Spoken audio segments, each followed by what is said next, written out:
मशरक़े वुस्ता दे विच एक बारी फिर जिहड़ी जंग दी चिंगारी है ना वो हल्की हल्की मचदी पई है। उहदी चिंगारी जिहड़ी नज़र आंदी पई है। खतरे दीयां कंटियां मुसलसल बजदियां पईयां ने, बंद नहीं होईयां। खलीज दे पानी दे विच बड़ी थरतली है। आबनाए हुरमस भी बंद है। हजे तक अमरीका जिहड़ा ना इहनूं खुलवाउण दे विच नाकाम है। हिकमत अमली जिहड़ी है वो उल्टी पैंदी पई है। हुण सूरत हाल जिहड़ी है वो तेजी नाल मजीद गड़बड़ करदी पई। दुनिया दीयां नज़रां डायरैक्ट इसी खिते दे उत्ते जमियां हुई हैं। अमरीका और ईरान आमने सामने है। इल्जाम भी जारी ने, जवाब भी जारी ने।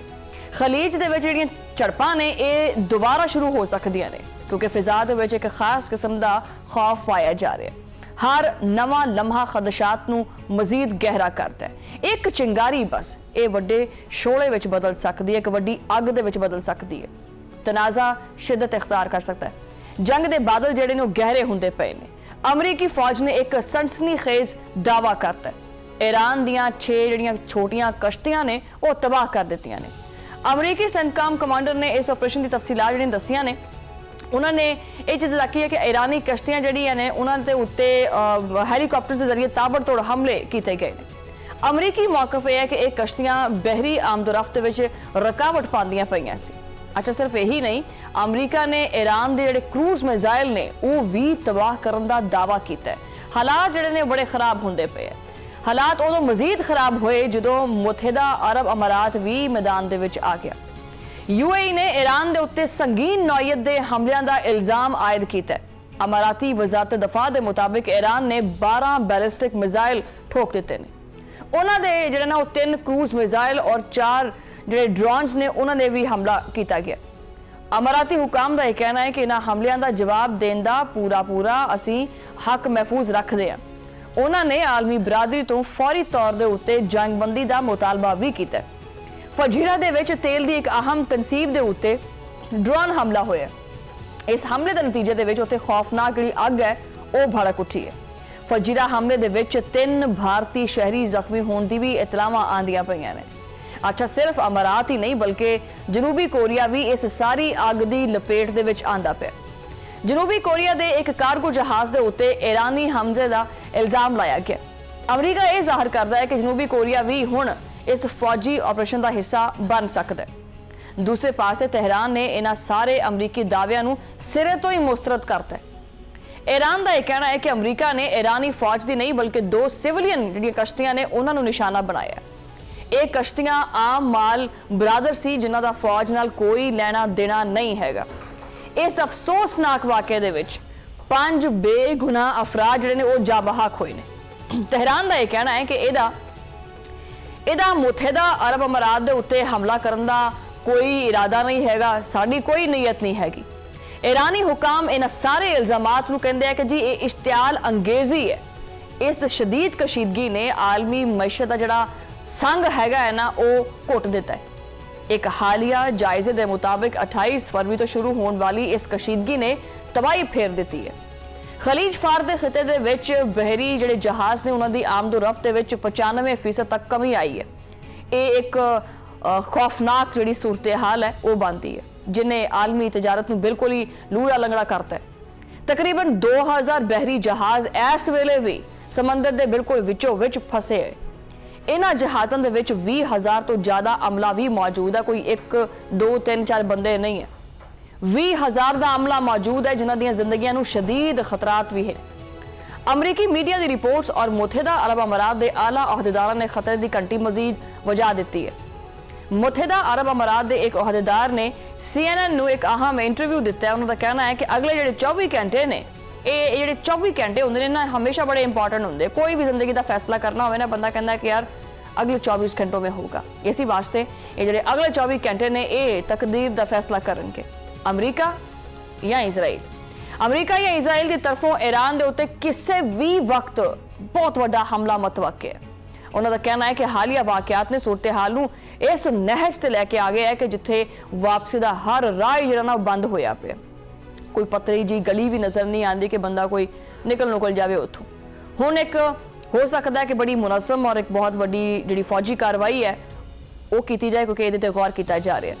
अमरीकी अखबार वॉल स्ट्रीट जर्नल ने एक धमाकाखेज दावा किया और रिपोर्ट दे विच दस्सिया गया कि सदर ट्रंप आइंदा चंद दिनां दे विच ईरान के खिलाफ वड्डी फौजी कार्रवाई की मंजूरी भी दे सकते हैं। अमरीकी अखबार के मुताबिक अमरीकी फौज किसी भी वक्त जंगी कार्रवाई वास्ते मुकम्मल तौर के उत्ते तैयार खड़ोती है भी सानू सिर्फ आर्डर की देर है, असी बंदूकां सीधियां कर लेनियां। सदर ट्रंप एक बार फिर ईरान के नाल जिहड़ा कोई तस्फिया जी कोशिश का तासुर देंदे पे और उन्होंने सारे ऑप्शंस भी खुले रखे हैं कि अगर ये ना हुआ तो ये कर लेंगे, अगर ये ना हुआ तो ये कर लेंगे। लेकिन खतरा जिहड़ा है वो टलदा नहीं पिया। सदर ट्रंप ने बयान दिता है कि वो ईरान दे नाल जंग की हमायत नहीं करते। एक पासे कहता कि मेरी फौज तैयार खड़ी है, दूसरे पासे ये भी कहता पिया है कि असीं जंग की हमायत नहीं करते। डोनाल्ड ट्रंप ये भी दावा करते हैं कि उन्होंने जंगा नहीं पसंद हैगियां, मैं बड़ा अमन पसंद हाँ और मैं जंग नहीं लड़ना चाहता। उन्होंने ईरान को मशवरा भी दिता है, ईरान को यह मशवरा दिता है कि नेक नीयती दे नाल कोई नवा मुआहदा कर ले। सदर ने नाल वार्निंग भी दे दी, वार्निंग दी है कि अगर यह मुआहदा ना होया तो फौजी कार्रवाइयां किसी भी वेले मैं दोबारा शुरू कर सकता वा। मतलब तुसी चेक कर रहे हो इस स्ट्रैटेजी डोनाल्ड ट्रंप की। इसी दौरान उन्होंने एक बार फिर इंतहाई सख्त जुबान भी इस्तेमाल की है। ट्रंप ने ईरान को सफाए हस्ती तो मिटाउण की बराह रास्त धमकी दे दी है। उन्होंने कहना है कि अगर ईरान ने प्रोजेक्ट फ्रीडम दे विच शामिल अमरीकी जहाज़ों के उत्ते हमला किया तो मैं फिर दुनिया के नक्शे से ईरान को मिटा दूंगा। ये धमकी आलमी सियासत दे विच एक बहुत वड्डा तूफान लेके आई है। दूसरे पासे ईरान ने सफारती महाज के उत्ते आपदा मौकफ बड़ा वाज़ह किया है। ईरानी वज़ीर खारजा अब्बास अरागची ने पाकिस्तान के पॉजिटिव किरदार की तारीफ की है। उन्होंने कहना है कि पाकिस्तान दी कोशिशों ने अमरीका दे नाल मुज़ाकरात दे विच कुछ पेशरफ जिहड़ी ना हो चुकी है, मजीद होंदी पई है। अब्बास अरागची ने वाज़ह किया है कि आबना हुरमुज़ के वाक़यात ने साबित कर दिता है कि सियासी बहरान का हल ताकत नहीं है। समाजी राबते की वैबसाइट के उत्ते जारी अपने बयान दे विच उन्होंने सफारतकारी नूं वाहिद राह करार दिता है। ईरानी वज़ीर खारजा के मुताबिक पाकिस्तान की सालसी रंग लैके आंदी पई है और तेहरान और वाशिंगटन के विच गलबात भी जारी और मजीद वधदी पई है। उन्होंने पाकिस्तान के सफारती किरदार नूं खिते वास्ते इंतहाई अहम करार दिता है। अब्बास अरागची ने अमरीका नूं एक बहुत वड्डी नसीहत भी की है। उन्होंने वाशिंगटन नूं खबरदार किया कि वह उन्हां चीज़ों तो होशियार रहे जो कि इनू मजीद जंग दे विच ना धकेलणगे। उन्होंने बिलवास्ता तौर पर खिते के दीगर ममालिक बिलखसूस मुतहदा अरब अमारात को भी मोहतात रहने का मशवरा दिता है। ईरानी वज़ीर खारजा ने अमरीकी मनसूबे प्रोजेक्ट फ्रीडम के उत्ते कड़ी तनकीद की है। उन्होंने कहना है कि जिहड़ा ये मनसूबा है ना, ये दर हकीकत जिहड़ा ना किसी भी मसले का जिहड़ा हल है ना वो कढ़न दे विच नाकाम है। इस प्रोजेक्ट फ्रीडम का कोई फायदा ही नहीं है, इन्हें कोई हल ही नहीं कढ़ के दिता। अरागची ने इनू प्रोजेक्ट डेडलॉक का नाम दिता है। उन्हें कहा कि प्रोजेक्ट फ्रीडम नहीं है, प्रोजेक्ट डेडलॉक है, जो सिर्फ और सिर्फ तातुल पैदा करता पे, जो सिर्फ और सिर्फ देर पैदा और ताखिरी पैदा करता पे। मशरक़े वस्ता इस वक्त जो है ना वो समझ लो कि बारूद का जरा ढेर नहीं हैगा, उहदे उत्ते बैठा होया, जिथे एक छोटी जी चिंगारी जिहड़ी है उन्होंने बहुत वड्डी तबाही दे विच शामिल कर सकती है। दुनिया पहले भी नज़रां जमा के बैठी सी, हुण भी नज़रां जमा के बैठी है वाइट हाउस के उत्ते और तेहरान के उत्ते। की सफारतकारी जिहड़ी है जंग के इस तूफान रोक पाएगी या फिर खलीज का पानी इंसानी लहू नाल सुरख हो जाएगा?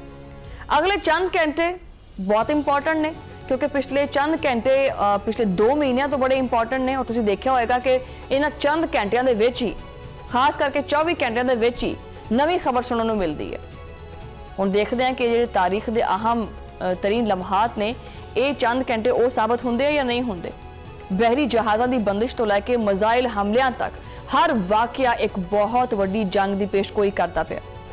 आलमी ताकतां 2 धड़ियां विच तकसीम नजर आंदियां पईयां। पाकिस्तान की मुसालत की कोशिश दे विच इस तारीकी दे विच रोशनी की एक वाहिद किरण है पाकिस्तान, और अगर ये कोशिश नाकाम हुई तो खिता एक ऐसी अग दे विच सड़ेगा जिहदे उत्ते काबू पाना किसी दे वस विच नहीं होना। अमन की उम्मीद हुण सिर्फ और सिर्फ मुज़ाकरात की जिहड़ी मेज़ है ना वो ही है। देखना यह है कि ये मुज़ाकरात की टेबल के उत्ते कदों आके बहिंदे और कदों मुस्तकिल तौर पर इस मसले का जिहड़ा हल है वो कढ़िया जाएगा।